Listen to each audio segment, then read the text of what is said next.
আপনি কি জানেন, পৃথিবীর সব বিজ্ঞানী একসঙ্গে হাজার বছর চেষ্টা করলেও একটি জীবন্ত মাছি সৃষ্টি করতে পারবেন না। শুনতে অবাক লাগছে, তাই না?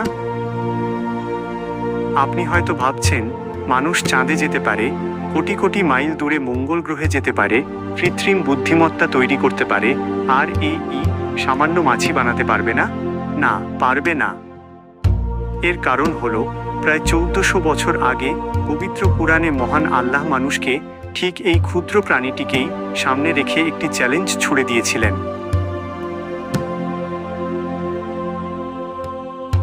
পবিত্র কুরআনের সূরা আল হাজ্জের 73 ও 74 নম্বর আয়াতে মহান আল্লাহ তাআলা বলেছেন, হে মানবজাতি, একটি উপমা দেওয়া হচ্ছে, মন দিয়ে শোনো। তোমরা আল্লাহর বদলে যাদের কাছে প্রার্থনা করো, তারা সবাই একত্রিত হলেও একটি মাছি সৃষ্টি করতে পারবে না। এমনকি মাছি যদি তাদের কাছ থেকে কোনো কিছু ছিনিয়ে নেয়, তবে তা উদ্ধার করার ক্ষমতাও তাদের নেই। কতই না দুর্বল অন্বেষণকারী এবং যার কাছে অন্বেষণ করা হয়। কিন্তু প্রশ্ন হলো, মহাবিশ্বের মহান সৃষ্টিকর্তা মানুষকে চ্যালেঞ্জ জানাতে এই সামান্য ক্ষুদ্র মাছির উদাহরণ কেন দিলেন? এর পেছনে কি রহস্য লুকিয়ে আছে? সম্প্রতি আধুনিক বিজ্ঞানের বিস্ময়কর আবিষ্কার হিসেবে উঠে এসেছে মাছির শরীরের বিস্ময়কর গঠন প্রক্রিয়া। আপাত দৃষ্টিতে মাছির শরীর দেখে আমাদের মনে হতে পারে এটি খুব সরল একটি পোকা, কিন্তু ইলেকট্রনিক মাইক্রোস্কোপে এর শারীরিক গঠন পৃথিবীর সব পতঙ্গের চেয়ে জটিল। শুধুমাত্র এর চোখের গঠন দেখেই বিজ্ঞানীরা স্তব্ধ হয়ে যান। মাছির মাথার বেশিরভাগ অংশ জুড়ে থাকে দুটি বিশাল চোখ, যাকে বিজ্ঞানের ভাষায় বলা হয় যৌগিক চোখ বা কম্পাউন্ড আই। প্রতিটি চোখে প্রায় 7000 থেকে 8000টি ছোট ছোট লেন্স থাকে, যাদের বলা হয় ওমাটিডিয়া। এই হাজার হাজার লেন্সের কারণে মাছি একই সঙ্গে ডানে, বামে, উপরে এবং নিচে, অর্থাৎ চারপাশের প্রায় 360 ডিগ্রি ভিউ একসঙ্গে দেখতে পায়। এটি যেন এক জীবন্ত 3D ক্যামেরা।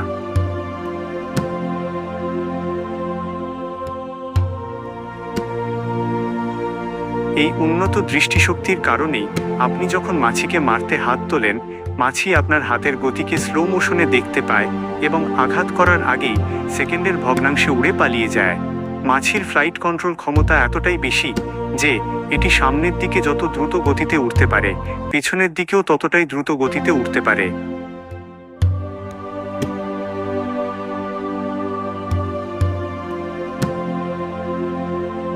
আধুনিক বিজ্ঞান বলে, মানুষ যদি মাছির মতো শুধু একটি নিখুঁত কৃত্রিম চোখও বানাতে চায়, তবে বর্তমান প্রযুক্তিতে ট্রিলিয়ন বছর লেগে যেতে পারে, তাও সফল হওয়া অনিশ্চিত।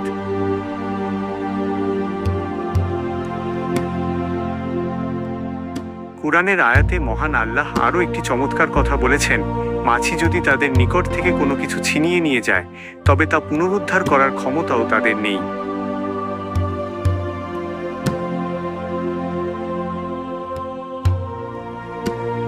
আজকের আধুনিক পতঙ্গ বিজ্ঞান এই আয়াতের এক অবিশ্বাস্য রাসায়নিক সত্য উন্মোচন করেছে। মাছি যখন কোনো কঠিন খাবারের ওপর বসে, তখন সে কিন্তু সরাসরি তা গিলে ফেলে না। বসা মাত্রই তার লালা গ্রন্থি থেকে অত্যন্ত শক্তিশালী পাচক এনজাইম খাবারের ওপর ছিটিয়ে দেয়। এর ফলে মুহূর্তের মধ্যে হাইড্রোলাইসিস প্রক্রিয়ায় সেই কঠিন খাদ্য রাসায়নিকভাবে গলে তরলে পরিণত হয়ে যায়।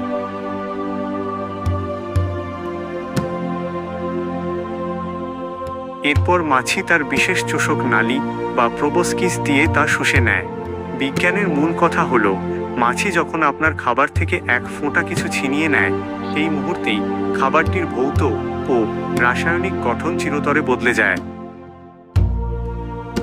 আপনি যদি মাছিটিকে ধরেও ফেলেন, তবুও সেই ছিনিয়ে নেওয়া অংশকে আগের মূল অবস্থায় ফিরিয়ে আনা বৈজ্ঞানিকভাবে অসম্ভব।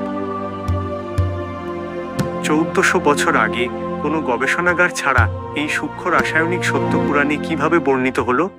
শুধু কুরআনই নয়, সহিহ বুখারীতে বর্ণিত রাসূলুল্লাহ সাল্লাল্লাহু আলাইহি ওয়াসাল্লাম এর একটি বহুল আলোচিত হাদিস নিয়েও অনেকেই একসময় সংশয় প্রকাশ করত। হাদিসে বলা হয়েছে, খাদ্য বা পানীয়তে মাছি পড়লে সেটিকে সম্পূর্ণরূপে ডুবিয়ে দিয়ে তারপর ফেলে দিয়ে পান করতে, কারণ তার এক ডানায় ব্যাধি এবং অপর ডানায় তার প্রতিষেধক বা অ্যান্টিডোট রয়েছে। আজকের আধুনিক অণুজীব বিজ্ঞান এই হাদিসের সত্যতা প্রমাণ করে বিশ্বকে অবাক করে দিয়েছে। মাছি সাধারণত পচনশীল ও নোংরা জায়গায় ঘোরে, তাই তার শরীরে ক্ষতিকর জীবাণু থাকা স্বাভাবিক। কিন্তু গবেষণায় দেখা গেছে মাছির ডানায় ও শরীরে বিশেষ ধরনের বায়োঅ্যাক্টিভ অণুজীবরোধী যৌগ এবং ব্যাকটেরিওফেজ নামক ভাইরাস বিদ্যমান। এই ব্যাকটেরিওফেজগুলো ক্ষতিকর ব্যাকটেরিয়াগুলোকে খুঁজে বের করে এবং অ্যান্ডোলাইসিন নামক এনজাইম ক্ষরণ করে জীবাণুর কোষপ্রাচীর ধ্বংস করে দেয়। মাছি যখন তরলে পড়ে তখন তাকে যদি পুরোপুরি ডুবিয়ে দেওয়া হয় তবে তার ডানা ও টিস্যু থেকে ওই প্রতিষেধক বা প্রাকৃতিক অ্যান্টিবায়োটিক উপাদান তরলে ছড়িয়ে পড়ে এবং জীবাণুগুলোকে নিষ্ক্রিয় করে দেয়।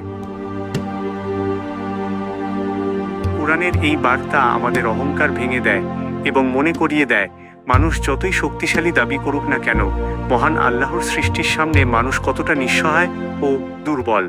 সত্যি মহান আল্লাহর মহিমা এবং বিজ্ঞানের এই বিস্ময় বলে শেষ করা যাবে না। মানুষ আজ রোবট বানাচ্ছে, রকেট বানাচ্ছে, কৃত্রিম বুদ্ধিমত্তা বানাচ্ছে, অথচ একটি অতি ক্ষুদ্র মাছির প্রাণ সৃষ্টি করা বা তার গঠন তৈরি করা মানুষের কল্পনারও বাইরে।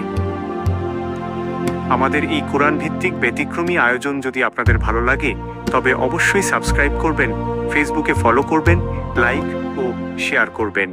আল্লাহ সবাইকে সুস্থ, সুন্দর ও সুখী রাখুন। আমিন।